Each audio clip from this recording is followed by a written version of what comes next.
porque tampoco sé gran cosa de mi aita, ya que poco nos hablaron por el miedo, por lo que fuera, poco nos hablaron de cómo, qué es lo que había pasado en la guerra. Alguien dice que mi aita fue de un batallón durante la guerra y que incluso estuvo en una lista para ser fusilado en Poza de la Sal, pero yo no tengo ninguna confirmación de ese dato. ¿Tu padre nos hablaba de estas cosas en casa? No hablaba, nunca nos habló nada de la guerra.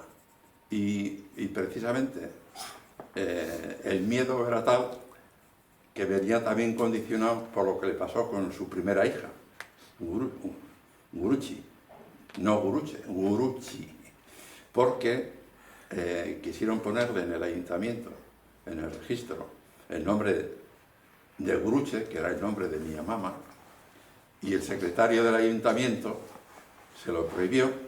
Entonces mi aita volvió otra vez a casa, comentó con su mujer, con mi ama, lo que pasaba, y mi ama, pues hay que arreglar de alguna forma, y a la segunda o tercera vez, el secretario propuso ponerle un Guruchi, algo parecido a Guruchi,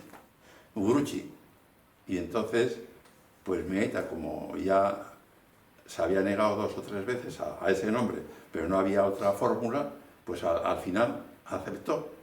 Y aparece en los juzgados el nombre de mi hermana, que quería ser Guruche, miren, Guruche, Maricruz, pues aparece como Guruchi. Y por eso mi hermana siempre ha mantenido que ella es Guruchi, no es Guruche, de cara a tener precisamente esa memoria política e histórica del momento.